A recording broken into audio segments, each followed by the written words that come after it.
வாழ்க வையகம், வாழ்க வையகம், வாழ்க வளமுடன். குரு வாழ்க, குருவே துணை. ஓம் குரு பிரம்மா குரு விஷ்ணு குரு தேவோ மகேஸ்வரஹ குரு சாக்ஷாத் பரபிரம்மா தஸ்மை ஸ்ரீ குரவே நமக. உலகமெங்கும் உள்ள ஆதவன் தொலைக்காட்சி நேயர்களே, ராசி பலன் நிகழ்ச்சியினூடாக உங்களை சந்திப்பதில் பெருமகிழ்ச்சி அடைகிறது. இன்றைய நாளில் மன நிம்மதி, மனநிறைவு, மனமகிழ்ச்சி பெருகட்டும். வாழ்க்கை பயணங்களில் உயர்வு கிடைக்கட்டும். லட்சிய பாதைகளில் வெற்றி கிடைக்கட்டும். அதற்கு எல்லாம் வல்ல அந்த இறைவனும் குருவும் உங்களுக்கு துணை நிற்கட்டும். முதல்ல இன்றைய நாளுக்கான பஞ்சாங்க விவரங்களை பார்ப்போம். திருக்கணிதம் அடிப்படையிலான பஞ்சாங்க விவரம். விஸ்வவசு வருடம் பங்குனி மாதம் 22ஆம் நாள் ஞாயிற்றுக்கிழமை. ஆங்கிலத்தில் 5/4/2026 மதியம் 12 மணி வரை தேய்பிறை திருதிய திதியும் அதற்கு பிறகு சதுர்த்தி திதியும் இருக்கும். நாள் முழுவதும் விசாக நட்சத்திரம் காணப்படும். மதியம் 2:44 வரைக்கும் வஜ்ர நாம யோகமும் அதற்கு பிறகு சித்தி நாம யோகமும் காணப்படும். 12 மணிக்கும் பத்திரை கரணமும் அதற்கு பிறகு பவக்கரணமும் காணப்படும். அடுத்து இந்த நாளுக்கான அமிதாதி யோகத்தை பார்த்தோம்னா நாள் முழுவதும் மரண யோகம் இருக்குது. இன்றைய நாளுக்கான சூழத்தை பார்த்தா மேற்கு திசையில் இருக்கு. அதுக்கான பரிகாரம் வெள்ளமாகும். மேற்கு திசையை நோக்கி தேவையும் அவசியம் இருப்பவர்கள் அந்த பக்கம் போகிறதா இருந்தால் வெள்ளத்தை தானமாக கொடுத்துட்டு போகலாம். போகிற காரியமும் உங்களுக்கு சாதகமாகவும் நன்மையாகவும் நடக்கிறதுக்கான வாய்ப்புகள் இருக்கு. அடுத்து இன்றைய நாளுக்கான நேர விவரங்கள். காலையில் 7:30 8:30 வரைக்கும் நல்ல நேரமும், மாலையில் 4:48 6:20 வரைக்கும் ராகு காலமும், மதியம் 12:13 1:45 வரைக்கும் யமகண்டமும், மாலை 3:37 4:48 வரைக்கும் குளிகை நேரமும் காணப்படுது. இன்றைய நாளில் பார்த்தீங்கன்னு சொன்னால் திருதிய திதி. நேற்று நான் சொன்னது தான் உங்களுக்கு. கடன் வாங்கக்கூடாது, கடன் கொடுக்கக்கூடாது. சதுர்த்தி திதி, ஜாமீன் கையெழுத்து போடக்கூடாது. இப்போ சதுர்த்தி திதியில் வழிபாடுகளை செய்யலாம். விநாயகர் வழிபாடு செய்யணும். அதுவும் சதுர்த்தி திதியில் பிறந்தவர்கள் விநாயகர் வழிபாடு செய்யும் போது திதி தோஷங்கள் நீங்கும். அதுலேயும் வளர்பிறை சதுர்த்தியில் பிறந்தவர்கள் தேய்பிறையில் செய்யும் போது இன்னும் சிறப்பான பலன்களை நீங்கள் அனுபவிக்கலாம். அடுத்து என்ன செய்யலாம் அப்படின்னு பார்க்கும்போது மதியம் 12 மணி வரைக்கும் பத்திரை கரணம் இருக்கு. அது தேய்பிறை பத்திரை கரணம். தேய்பிறை பத்திரை கரணம் அப்படின்னு சொல்றது ஒரு அசுப கரணமாக இருக்கு. அப்போ மதியம் 12 மணி வரைக்கும் எந்த ஒரு புதிய காரியங்களும் நல்ல காரியங்களும் செய்யாமல் இருக்கிறது நன்மை தரும். அதற்கு பிறகு பவக்கரணம். பவக்கரணத்தில் நீங்கள் என்ன வேணாலும் செய்யலாம். எதை செய்தாலும் சிறப்பு. பவக்கரணம் அப்படின்னாலே கோயில் கும்பாபிஷங்கள், பூஜைகள், ஹோமங்கள், யாகங்கள் நடக்கிறது கூட அது உதவுது. அதில் ஒரு விஷயம் செய்தால் 48 வருடங்கள் நிலைத்திருக்கும்னு சொல்லுவாங்க. வீடு கட்டுறது, வீடு கட்ட ஆரம்பிக்கிறது, இப்படி பல விஷயங்களுக்கு இந்த பவக்கரணம் சிறப்பானது. அப்போ நீங்கள் என்ன வேணாலும் செய்யலாம் மதியம் 12 மணிக்கு பிறகு. ஆனால் செய்யக்கூடாதது ஜாமீன் கையெழுத்து மட்டும் போடக்கூடாது. அடுத்து இன்றைய நாளுக்கான ராசி பலனை பார்ப்போம். இந்த ராசி பலன் அப்படின்னு சொல்லும்போது ஒவ்வொரு நாளுமே உங்களுக்கு ஒரு சில விஷயங்களை புரிய வைக்கிறதுக்கு நான் முயற்சி பண்ணிக்கிட்டு இருக்கேன். இங்கே பார்த்தீங்கன்னு சொன்னால் ஜோதிட அறிவு இருப்பவர்களுக்கும், ஜோதிடர் மீது நம்பிக்கை இருப்பவர்களும் சரி, ஜோதிடம் மீது நம்பிக்கை இல்லாதவர்களுக்கும் சரி, முக்கியமான விஷயம் அறிவின்மை, அறியாமை அப்படிங்கிற விஷயம்தான் அவங்களுக்கு பொதுவாக இருக்குது. என்ன 2 பேருக்கும் பொதுவாக அறியாமை இருக்கு அப்படின்னு சொல்றேன்னு பார்க்குறீங்களா? ஜோதிடத்தை நம்பாதவர்கள் ஜோதிடத்தை பற்றி அறியாதவர்களாக இருக்கிறார். ஏனென்றால் அவங்களுக்கு அதை எப்படி சரியாக தெரிஞ்சு கொள்வது, அது எப்படி ஒரு விஞ்ஞானமாக இருக்கிறது, இது ஒரு வானியல் சாஸ்திரம்ங்கிற அறியாமையில் இருக்காங்க. ஜோதிடம் தெரிஞ்சவங்க எப்படி அறியாமல் இருக்காங்கன்னா, எப்படி பலன் கேட்குறேன்னே தெரியாது.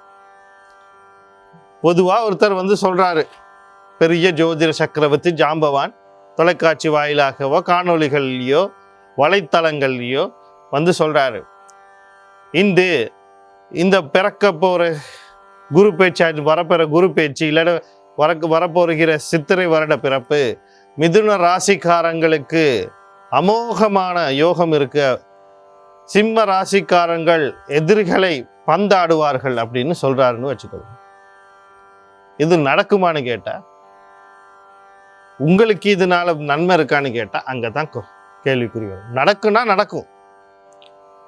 இது உங்களுக்கு அதனால பயன்கள் கிடைக்குமானா அங்க ஒரு கேள்விக்குறி. ஏன் அப்படின்னா இவங்க சொல்றது ராசியை சொல்றாங்க. நீங்க என்ன பண்றீங்க? உங்க எல்லாருக்குமே ராசி தெரியும், நட்சத்திரம் தெரியும். ஏன் கோயிலில் போய் அர்ச்சனை பண்றீங்க? அதை நினை வச்சிருக்கீங்க. அப்ப ஏன் ராசிக்கு என்ன? ராசிங்கிறது பொது பெயர், பொது பலன். உங்களுக்குன்னு தனித்துவம் இருக்கு. அதுதான் லக்னம். லக்னத்தை கண்டுபிடிங்க. ஜானஜாத்தை எடுங்க, லக்னத்தை கண்டுபிடிங்க. அடுத்து பார்த்தீங்கன்னு சொன்னா உங்களுடைய மகாதிசை புத்தி என்னன்னு தெரிஞ்சுக்கொள்ளுங்க. மகாதிசை புத்தி அது உங்களுக்கு சாதகமா பாதகமானு பார்த்துக்கொள்ளுங்க. தசைநாதனோ புத்திநாதன். யார் இந்த தசைநாதன் புத்திநாதன்? தசை எந்த கிரகத்தினுடைய தசை நடக்குதோ அந்த கிரகம் தசைநாதனாக மாறுவார். எந்த கிரகத்தினுடைய புத்தி நடக்குதோ அந்த கிரகம் உங்களுக்கு புத்திநாதனாக மாறும். இவங்க கர்ம நட்சத்திரத்தில் இருக்காங்க. இது என்ன கர்ம நட்சத்திரம்? ஒரு ராசியில 12 ராசியிலையும் ஒரு ராசியில ஒரு நட்சத்திரம் வீரமும் தனுசு ராசி மண்டலத்தில் இருக்க 3 நட்சத்திரங்களும் கர்ம நட்சத்திரமா மாறும். அப்போ மொத்தம் 14 நட்சத்திரங்கள் கர்ம நட்சத்திரமாக இருக்கு. இந்த 14 கர்ம நட்சத்திரங்கள்ல ஏதாவது கிரகம் நின்று தசை புத்தி நடத்துதான்னு பாருங்க. அடுத்து ஒரு மகா திசையில ஒரு புத்தி ஊழ்வின புத்தி இருக்கும். அது நடக்குதா இல்லையான்னு இவ்வளத்தையும் தெரிஞ்சுட்டு பலனை பாருங்க. அப்பதான் அந்த பலன் உங்களுக்கு வழிகாட்டுறதா இருக்கும். முதல்ல மேசராசி அன்பர்களே, இன்றைய நாள் உங்களுக்கு எப்படி இருக்கும் அப்படின்னு சொல்லி பார்த்தோம்னா, நீங்க கவனம் செலுத்த வேண்டிய விடயங்கள் அப்படின்னு சொல்லும்போது முக்கியமாக எதிர்பார்ப்புகள், நிறைய விஷயங்களை எதிர்பார்த்துக்கிட்டு இருப்பீங்க. நிறைய பேருக்கு வெளிநாடு போகணும், நிறைய பேருக்கு இருக்க செலவுகளை குறைச்சிக்கிட்டு ஒரு நிம்மதியான வாழ்க்கை வாழணும், நஷ்டங்கள் இல்லாமல் இருக்கணும், நோய் நொடிகள் இல்லாமல் இருக்கணும். இப்படியெல்லாம் நிறைய எதிர்பார்ப்புகள் இருக்கும். தொழில் செய்யணும், வெளிநாட்டோட வர்த்தகங்கள் செய்யணும், ஏற்றுமதி இறக்குமதி போன்ற தொழில்களை செய்யணும். எது செய்யணும்னு நினைச்சாலும் அதுக்கான வாய்ப்பு இன்றைய நாளில் இருக்கு. அந்த வாய்ப்புகளை சரியாக பயன்படுத்தி கொள்ளுங்க. 2வது திருமணம் பண்ண நினைக்கிறவங்க கூட அந்த வாய்ப்பு இருக்குது. அடுத்தது அண்ணா அக்கா சம்மந்தப்பட்ட விஷயங்களையும் சில நன்மைகள் இருக்கு. அந்த விஷயத்தையும் பார்த்துக்கணும். இந்த நாளில் வரக்கூடிய சகல விஷயத்தையும் நன்மையாக மாற்றிக்கொள்ள நீங்கள் சனி பகவான் அவருடைய அதிபதி சிவபெருமான் தர்மசாஸ்திரா குலதெய்வம் காரண யோகாதிபதி வழிபாடு செய்து கொள்ளுங்க. இன்றைய நாள் உங்களுக்கு இனிமேல் அழகாக அமையும். அடுத்து ரிஷபராசி நேயர்களே, இன்றைய நாள் உங்களுக்கு எப்படி இருக்கு அப்படின்னு சொல்லி பார்த்தீங்கன்னா, நீங்கள் கவனம் செலுத்த வேண்டிய விடயங்கள் அப்படின்னு சொல்லும்போது முக்கியமாக தொழில் சார்ந்த விஷயங்களில் கவனமாக இருக்கணும். ஒரு தொழில் செய்யும் போது ஒரு வருமானத்தை எதுவும் எதிர்பார்த்து செய்தால் அதில் சில தடையோ தாமதமோ ஏற்படுறதுக்கான வாய்ப்புகள் இருக்குது. அதை கொஞ்சம் கவனமாக பாருங்கள். ஆண் குழந்தைகள், தந்தைகள் விஷயங்களில் முக்கியமாக கவனமாக இருக்கணும். நாளில் வரக்கூடிய சகல விஷயம் நன்மையாக மாற்றிக்கொள்ள நீங்கள் சனி பகவான் அவருடைய அதிபதி சிவபெருமான் தர்மசாஸ்திரா குலதெய்வம் கர்ணா யோகாதிபதி வழிபாடு செய்து கொள்ளுங்கள். இன்றைய நாள் உங்களுக்கு இனிமேல் அழகாக அமையும். மிதுன ராசி நேயர்களே, இன்றைய நாள் உங்களுக்கு எப்படி இருக்கும் அப்படின்னு சொல்லி பார்த்தீங்கன்னா, நீங்கள் கவனம் செலுத்த வேண்டிய விடயங்கள் தந்தை வழி உறவுகள், தந்தை சார்ந்த விஷயத்தில் கவனமாக இருக்கணும். கல்வி, உயர்கல்வி சார்ந்த விஷயத்தில் அவசரப்பட்டு எந்த முடிவும் எடுக்கக்கூடாது. வாழ்க்கை சார்ந்து எந்த ஒரு முடிவும் எடுக்கக்கூடாது. வாழ்க்கை அது வியாபாரமாக இருக்கலாம், வாழ்க்கையாக இருக்கலாம், ஏதோ ஒன்று தொழிலாக இருக்கலாம். வீடு விட்டு வீடு மாறுறது, ஊர் விட்டு ஊர் மாறுறது, நாடு விட்டு நாடு மாறுறது, புதிய தொழிலுக்கு போக நினைக்கிறது, குடும்ப வாழ்க்கை பற்றியான மாற்றங்கள் உருவாக்க நினைக்கிறது, இது எதையுமே செய்யாமல் இருந்தால் நன்மை தரும். பொறுமையாக அமைதியுமா இருக்கு. நாளில் வரக்கூடிய சகல விஷயம் நன்மையாக மாற்றி அமைத்துக்களை சூரிய பகவான் குலதெய்வம் கண்ணா யோகாதிபதி வழிபாடு செய்து கொள்ளுங்க. இன்றைய நாள் உங்களுக்கு இனிமேல் அழகாக அமையும். அடுத்து கடகராசி நேயர்களே, இன்றைய நாள் உங்களுக்கு எப்படி இருக்கு அப்படின்னு சொல்லி பார்த்தோம்னா, நீங்க கவனம் செலுத்த வேண்டிய விடயங்கள் அப்படின்னு சொல்லும்போது முக்கியமாக நீங்க கவனமாக இருக்கணும். அவசரப்பட்டு எந்த முடிவும் எடுத்துடக்கூடாது. வீட்டில் இருந்தாலும் சரி, வெளியே போனாலும் சரி, ஒரு பயணத்தில் இருந்தாலும் சரி, வேலை செய்கிற இடத்துல சரி, ஏன் பாத்ரூமில் குளிக்க போனாலும் கொஞ்சம் கவனமாக போயிட்டு வாங்க. சில விபத்துக்கள் ஏற்படுறதுக்கு வாய்ப்பு இருக்குது, பொருட்கள் இழக்கிறதுக்கு வாய்ப்பு இருக்குது, களவு போகிறதுக்கு வாய்ப்பு இருக்குது, தொலைஞ்சு போகிறதுக்கு வாய்ப்பு இருக்குது. எதிர்பார்த்த இன்சூரன்ஸ் சொத்துக்கள், தந்தை வழி சொத்துக்களில் தடை ஏற்படுறதுக்கு வாய்ப்பு இருக்குது. அதனால் இந்த விஷயத்தில் கொஞ்சம் கவனமாக இருக்கும். இந்த நாளில் வரக்கூடிய சகல விஷயத்தை நன்மையாக மாற்றி அமைத்துக் கொள்றதுக்கு நீங்கள் ஆஞ்சநேயர் குலதெய்வம் கர்ணா யோகாதிபதி வழிபாடு செய்து கொள்ளுங்க. இந்த நாள் உங்களுக்கு இனிமேல் அழகாக அமையும். அடுத்து சிம்ம ராசி நேர்களே, இன்றைய நாள் உங்களுக்கு எப்படி இருக்குது அப்படின்னு சொல்லி பார்த்தோம்னா, நீங்கள் கவனம் செலுத்த வேண்டிய விடயங்கள் அப்படின்னு சொல்லும்போது முக்கியமாக திருமணத்துக்கு வரன் தேடுபவர்கள், திருமண பேச்சுவார்த்தையில் இருப்பவர்கள், அதுக்கு வரன் கிடைக்கிறதுக்கோ பேச்சுவார்த்தைகள் பூர்த்தி ஆகிறதுக்கோ நிச்சயத்தில் போய் முடிவதற்கான வாய்ப்புகள் அதிகமாக இருக்குது. கணவன் மனைவி இடையிலே நீண்ட நாளாக கருத்து வேறுபாடுகள் முரண்பாடுகள் இருந்தால் அது தீர்றதுக்கான வாய்ப்புகள் இருக்குது. அவங்களுக்கு இடையில் ஒற்றுமைகள் பெருக்கக்கூடிய வாய்ப்பு. இரண்டாவது குழந்தைக்கு முயற்சி பண்ணியிருந்தால் அதுக்கான வாய்ப்புகள் இருக்குது. நண்பர்கள், உறவினர்கள், வாடிக்கையாளர்கள், பங்குதாரர்கள் இவர்கள் மூலியமாக நன்மைகள் நடக்கிறதுக்கு வாய்ப்பு. இந்த நன்மைகளை பயன்படுத்தி கொள்றதுக்கு நீங்கள் மகாலட்சுமி குலதெய்வம் காரண யோகாதிபதி வழிபாடு செய்து கொள்ளுங்கள். இன்றைய நாள் உங்களுக்கு இனிமையாக அமையும்.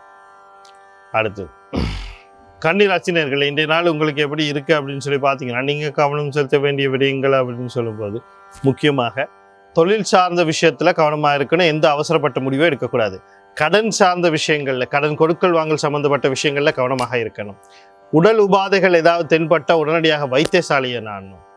அவசரப்பட்டு இல்லை பரவாயில்ல பார்த்துக்கொள்ளலாம் அப்படின்ற மாதிரி விடாமல் நிதானமாக உடனடியாக அவசரமாக பார்த்தாலும் சரி, அவசரமாக போய் பார்த்துட்டு உடனடியாக ஒரு உபாதை வருது, வலி வருது, நெஞ்சில் வருது, வயிற்றில் வருது, போய் பார்த்துட்டு. அடுத்த எதிர்கள் தொல்லைகள் இருக்கலாம், கொஞ்சம் கவனமாக இருக்குது. நாளை வரக்கூடிய சகல விஷயத்தை நன்மையாக மாற்றி அமைத்துக்கொள்ள நீங்கள் விநாயக பெருமான் குலதெய்வம் காரண யோகாதிபதி வழிபாடு செய்து கொள்ளுங்கள். இன்றைய நாள் உங்களுக்கு இனிமையாக அமையும். அடுத்து துலா ராசினர்களை, இன்றைய நாள் உங்களுக்கு எப்படி இருக்குது அப்படின்னு சொல்லி பார்த்தோம்னா, நீங்கள் கவனம் செலுத்த வேண்டிய விடயங்கள் அப்படின்னு சொல்லும்போது முக்கியமாக குழந்தைகளுக்கு முயற்சி பண்ணிக்கிஇருந்தால் அதுக்கான வாய்ப்புகள் அமைகிறதுக்கு வாய்ப்பு இருக்குது. குழந்தைகள் வாழ்க்கைக்கு அடுத்த நிலை எதோ போகணும்னு நினச்சிங்கன்னா அதுக்கான வாய்ப்பு இருக்குது. குழந்தைகள் எதுவும் உடல் உபாதைகள் இருந்து அதில் வெளிவரணும்னு நினச்சிங்கன்னா அதுக்கான வாய்ப்புகள் இருக்குது. அதே நேரத்தில் குடும்ப சொத்துக்களில் பிரிவினை பண்ணணும், பாக பிரிவினை பண்ணணும், இல்லை ஏதோ ஒரு வேலை பண்ணணும்னா அதுக்கான வாய்ப்புகளும் இன்றைய நாளில் இருக்குது. காதல், களியாட்டங்கள், கொண்டாட்டங்கள் எல்லாம் நடைபெறதுக்கான வாய்ப்புகள் இருக்குது. இந்த வாய்ப்புகளை சரியாக பயன்படுத்தி கொள்ள நீங்கள் சனி பகவான் அவருடைய அதிபதி சிவபெருமான் குலதெய்வம் காரணநாத யோகாதிபதி வழிபாடு செய்து கொள்ளுங்க. இன்றைய நாள் உங்களுக்கு இனிமையாக அமையும். அடுத்து விருச்சிக ராசி நேயர்களே, இன்றைய நாள் உங்களுக்கு எப்படி இருக்குது அப்படின்னு சொல்லி பார்த்தோம்னா, நீங்கள் கவனம் செலுத்த வேண்டிய விடயங்கள் அப்படின்னு சொல்லும்போது தாய் வழி உறவுகள், தாய் சார்ந்த விஷயத்தில் கவனமாக இருக்கணும். வீடு, காணி, வாகனம், சொத்து சம்மந்தப்பட்ட விஷயத்தில் எந்த முடிவும் எடுக்க, வாங்குறது, விற்றுறது, அடகு வைக்கிறது, அடகு வைக்கிறது, கடன் வாங்கி ஏதோ ஒரு, அதாவது மாதாந்த தவணை முறையில் ஏதோ ஒரு சொத்துக்களை வாங்குறது, அப்போ அதெல்லாம் கூடாது. கணவன் படைவீடிலே கருத்து வேறுபாடுகள், முரண்பாடுகள் வரலாம். அதை கடந்து போகிறதுக்கு வரங்க, பேசி பெருசாக்காதீங்க. அடுத்து மன நிம்மதிகள் கொஞ்சம் குறையலாம். அந்த விஷயத்தில் கொஞ்சம் கவனமாக இருங்க. இதனால் வரக்கூடிய சகல விஷயத்தையும் நன்மையாக மாற்றி அமைத்துக்கொள்ள நீங்கள் பெண் தெய்வம்னு சொல்லக்கூடிய துர்க்கை, மாரியம்மன், கருமாரியம்மன், முத்துமாரியம்மன், அம்பாள் இவங்களோட குலதெய்வம் காரண யோகாதிபதி வழிபாடுகளையும் ஆதிபராசக்தி கவசம் பாராயணம் அல்லது பாராயணத்தை கேட்கறது நன்மை தரும். அடுத்து தனுசு ராசினியர்கள், இன்றைய நாள் உங்களுக்கு எப்படி இருக்கும் அப்படின்னு சொல்லி பார்த்தீங்கன்னா, நீங்கள் கவனம் செலுத்த வேண்டிய விடயங்கள் அப்படின்னு சொல்லும்போது ஏதோ ஒரு முயற்சியை எல்லாரும் பண்ணிக்கிட்டு இருப்போம். அந்த முயற்சியை நம்ம பண்ணும்போது சில நேரங்களில் தடை வரலாம், தாமதம் வரலாம். ஆனால் இன்றைக்கி உங்களுக்கு தடையோ தாமதமோ ஏற்படுறதுக்கான வாய்ப்பு இருக்குது. அதனால் கவனமாக கையாளுங்க, இல்லை மனசை திடப்படுத்தி கொள்ளுங்க. அடுத்து பயணங்கள் போகிறதுக்கு முன்னாடி ஒரு தடவைக்கு 2 தடவை அலைபேசி அழைப்பை ஏற்படுத்தி நாம் போகிற காரியங்கள் நடக்குமா இல்லையாங்கிறதெல்லாம் தெரிஞ்சுக்கிட்டு அதுக்கு பிறகு போங்க. அடுத்து ஒரு ஏதாவது ஒரு உயர் அதிகாரிக்கோ அல்லது அரசாங்க நிறுவனங்களுக்கோ ஏதோ ஒரு விண்ணப்பத்துக்கோ அல்லது ஏதோ ஒரு விஷயத்துக்கு ஒரு ஆவணங்களை நீங்கள் சமர்ப்பிக்கிறதா இருந்தால் ஒரு தடவைக்கு 2 தடவை ஆலோசனை பண்ணி நீங்களும் ஒரு தடவை அதை பரிசீலனை பண்ணி வேறொருத்தருக்கும் பரிசீலனை பண்ணிட்டு கொடுக்கறது நன்மையை தரும். அதே மாதிரி தம்பி தங்கைகள் சம்மந்தப்பட்ட விஷயங்களையும் கவனமாக இருக்கணும். இந்த நாளில் வரக்கூடிய சகல விஷயத்தை நன்மையாக மாற்றி அமைத்துக்கொள்ள செவ்வாய் பகவான் அவருடைய அதிபதி முருகப்பெருமான் குலதெய்வம் காரண யோகாதிபதி வழிபாடு செய்து கொள்ளுங்க. இன்றைய நாள் உங்களுக்கு இனிமையாக அமையும். அடுத்து கும்பராசினர்களே, இன்றைய நாள் உங்களுக்கு எப்படி இருக்குது அப்படின்னு சொல்லி பார்த்தீங்கன்னா, நீங்கள் கவனம் செலுத்த வேண்டிய விஷயங்கள் அப்படின்னு நீங்கள் உங்களை பார்த்துக்கிட்டா போதும். நீங்கள் என்ன பண்ண போகிறீங்கன்னா, இன்றைக்கி நீங்கள் குழம்பி நீங்கள் ஒரு மன அழுத்தத்துக்குள்ளே ஆகி குடும்ப உறுப்பினர்களுக்கு மேலே அந்த மன அழுத்தத்தை அழுத்தமாக செலுத்தி அவங்களையும் ஒரு மன அழுத்த சூழ்நிலைக்குள்ளே உண்டாக்குறதுக்கான வேலைகளை நீங்கள் செய்வீங்க. அதனால் உங்களுடைய மனசை அமைதியாக வைத்திருக்கக்கூடிய இடங்களுக்கு போயிட்டு வாங்க. இந்த நாளில் வரக்கூடிய சகல விஷயத்தை நன்மையாக மாற்றி அமைத்துக்கிற ராசி அல்லது லக்னாதிபதினு சொல்லக்கூடிய கும்பராசி லக்னத்துக்கு லக்னாதிபதினு சொல்லக்கூடிய சனி பகவான் அவருடைய அதிபதி சிவபெருமான் தர்மசாஸ்திர குலதெய்வம் கண்ண யோகாதிபதி வழிபாடு செய்து கொள்ளுங்க. இன்று நாள் உங்களுக்கு இனிமையாக அமையும். அடுத்து மீனராசி நேயர்களே, இன்றைய நாள் உங்களுக்கு எப்படி இருக்குது அப்படின்னு சொல்லி பார்த்தோம்னா, நீங்கள் கவனம் செலுத்த வேண்டிய விடயங்கள் அப்படின்னு சொல்லும்போது முக்கியமாக வெளிநாட்டு தொடர்போடு எந்த ஒரு விஷயம் செய்துக்கிட்டு இருந்தாலும் சரி, அது வியாபாரமாக இருக்கலாம், தொழிலாக இருக்கலாம், ஒரு நபர் போகிறதா இருக்கலாம், வர்றதா இருக்கலாம், அங்கே இருக்க நபர் எடுக்கிறதா இருக்கலாம், எந்த ஒரு விஷயம் செய்தாலும் கவனமும் நிதானமும் தேவை. அடுத்து ஒரு மனசுக்கு சோர்வு, ஒரு தூக்கமின்மைகள்லாம் இருக்கிறதுக்கான வாய்ப்பு இருக்குது, அதெல்லாம் கடந்து வர பாருங்கள். அடுத்து பெண்களுக்கு சில உபாதைகளுக்கான வாய்ப்பு இருக்குது, அந்த விஷயத்தையும் கொஞ்சம் கவனம் செலுத்துங்க. இதனால் வரக்கூடிய சகல விஷயங்கள் நன்மையாக மாற்றி அமைத்துக்களை சனி பகவான் அவருடைய அதிபதி சிவபெருமான் தர்மசாஸ்திரா குலதெய்வம் காரணம் யோகாதிபதி வழிபாடு செய்து கொள்ளுங்கள். இன்றைய நாள் உங்களுக்கும் இனிமையான நாளாக அமையும். மீண்டும் நாளை ராசி பலன் நிகழ்ச்சியாக உங்களை சந்திக்கிறேன். நன்றி, வணக்கம், வாழ்க வளம்.